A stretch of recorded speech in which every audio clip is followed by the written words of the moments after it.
Hoo, hoo, hoo.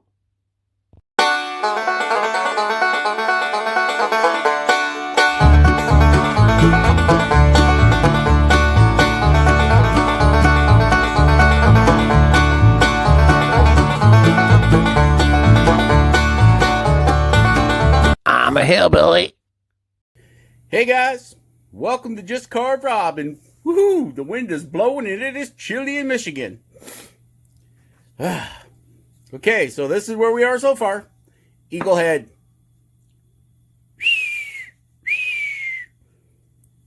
Green man. The burden, he's driving me crazy. Okay, we got all of our leaves cut in.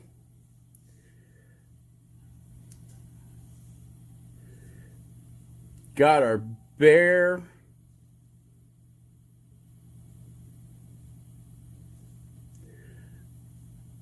I got going and I just couldn't stop. I got him all shaped up.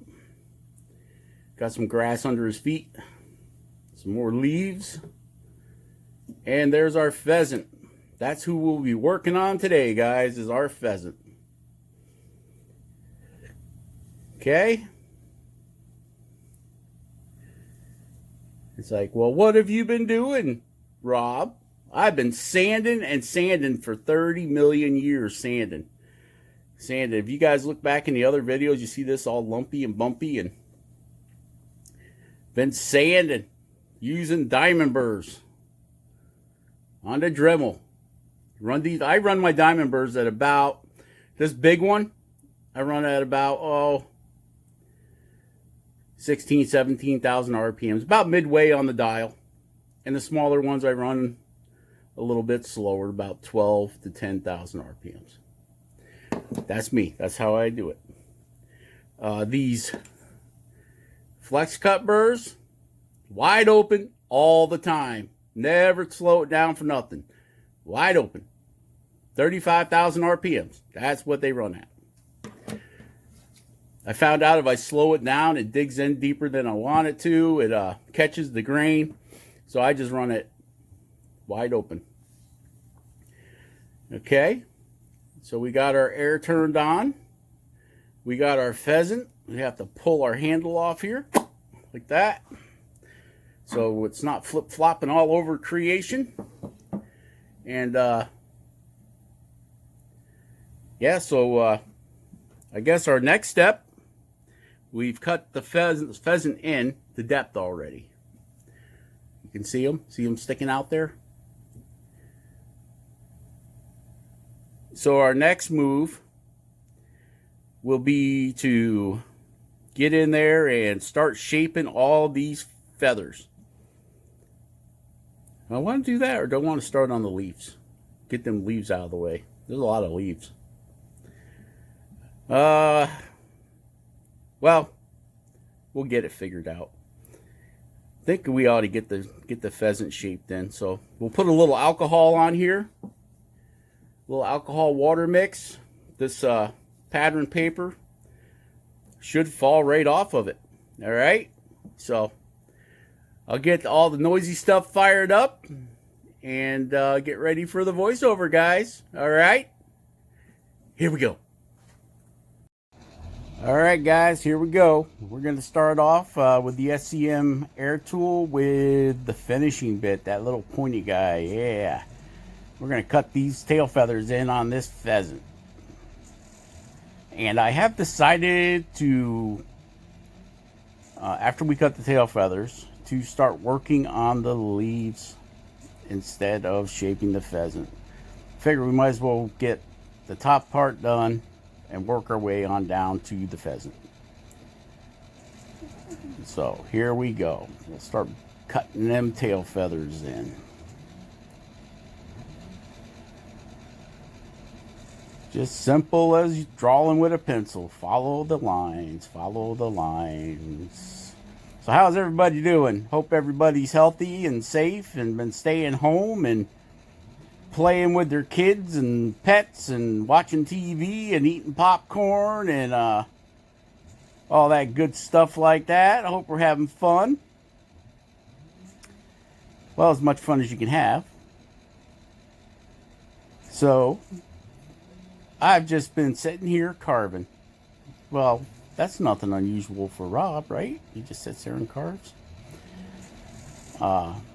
Yeah, I carve a little. I watch some TV. I carve a little. I watch some TV.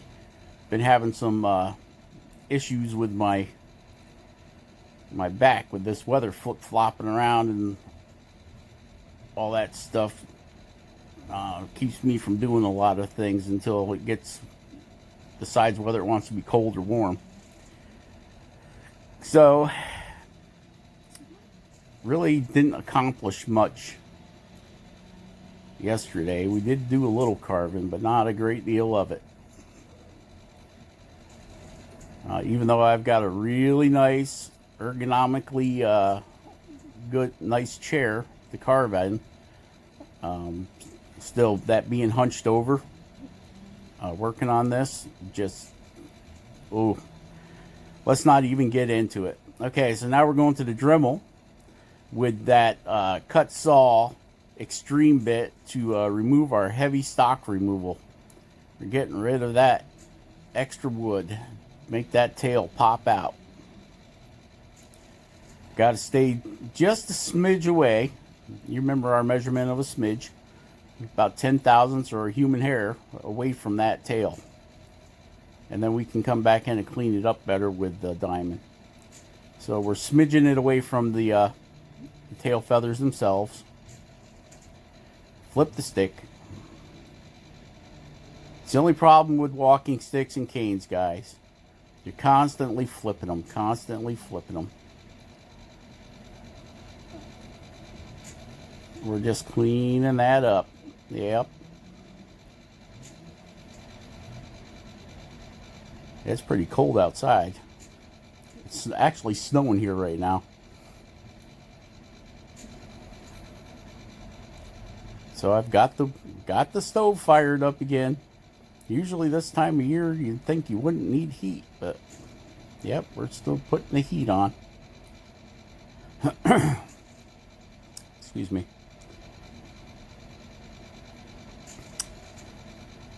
Yep. Don't know what to say.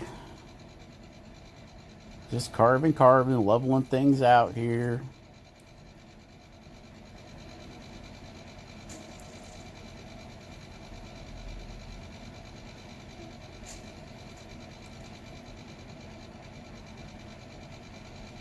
Oh, dead air. Nobody's talking.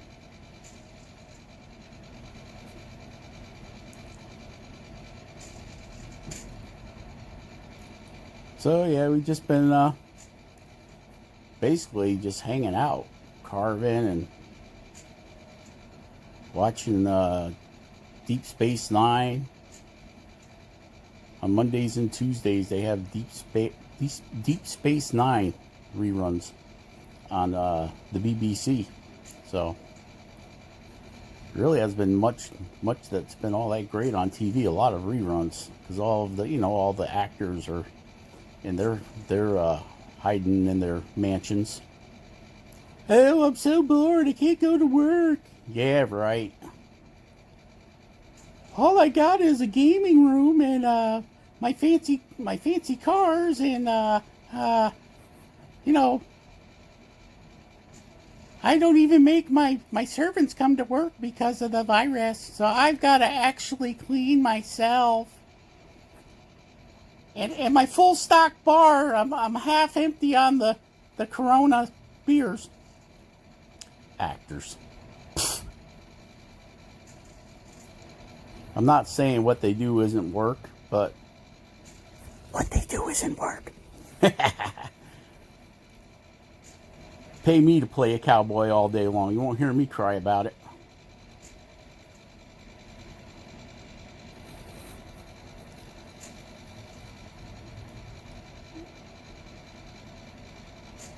See how nice that's cleaning up? Very light touch with this burr, guys. Very light touch.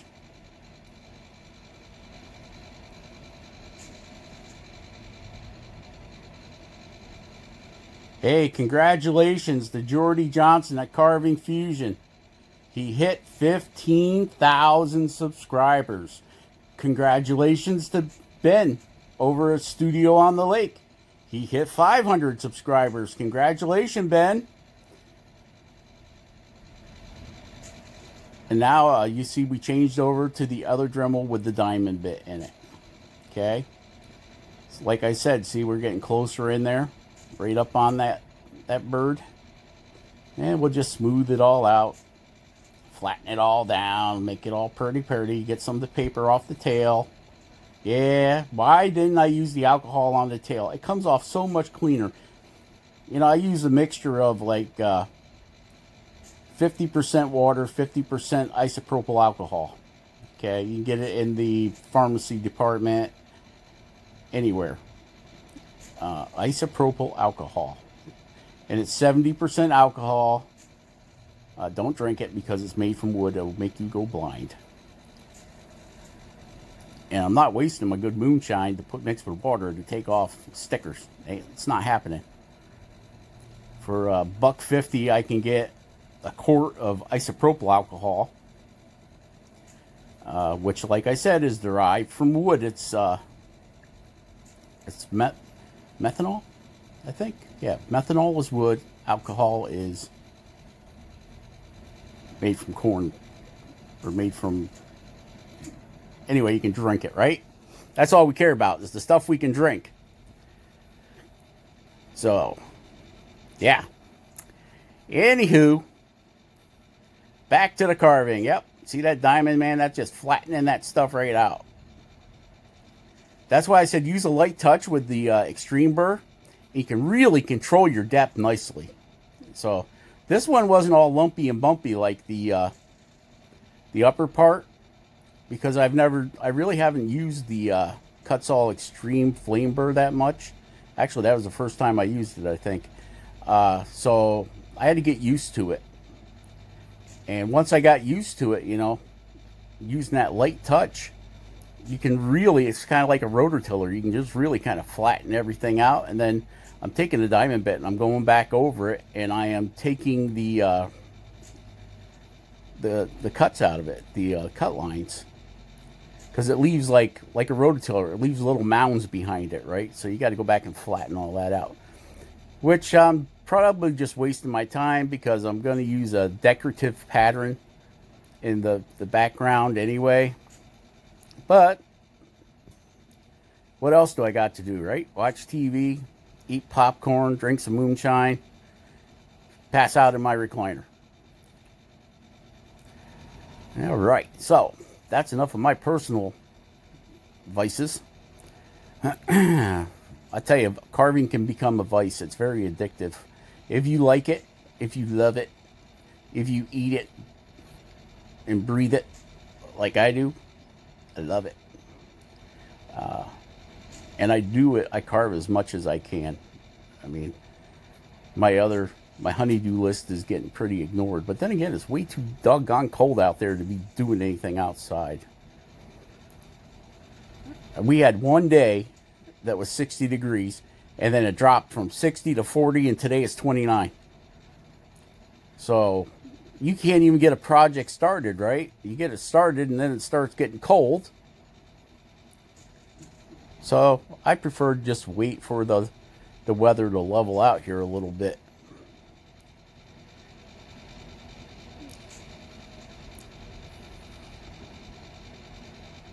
Need to move to the Golden Coast over there. Over west. Some of my friends, my YouTube friends that live over there up by Oregon in that area, Washington State. I'm telling them, oh, it's freezing here. I got icicle tank. Oh, it's 70 degrees here. Yeah, I want 70 degrees. Mountains and 70 degrees, I could live with that. All right. See that big brush? That big brush, having a stiff bristled brush is awesome, guys. Because you can take all the fuzzy, that actually helps remove the fuzzies. It gets the dust from the carving out of those grooves. You can see there, I'm showing you that it was a little bit rough there. The grain must change in that area. So you have to go the opposite way, even with a diamond burr. You got to go the opposite way, otherwise it'll keep lifting the grain on you. Just some info for you. Keep it, even with rotary tools, you got to keep an eye on it.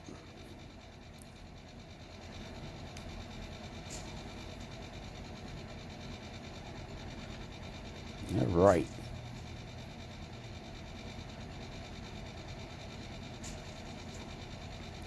Still flattening it out a little bit.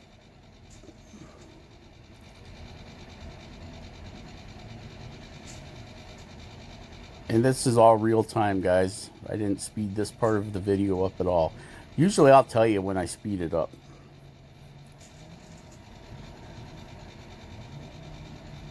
All right.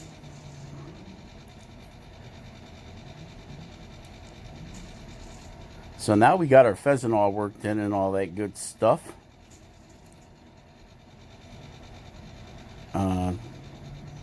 We're at our time that I want to be at, which is about 15 minutes per video. So we're going to wind this one up and call it good. I'll give you a quick look at the pheasant and how it cleaned up. It's as smooth as I want to get it. Now you can spend literally days sanding this with a stick sander to get it perfectly smooth if that's what you're after. I'm not. I always put a texture in the background. Okay, guys, be awesome. Carve something awesome. And we will catch you on the next one. Share, subscribe, and like. Bye.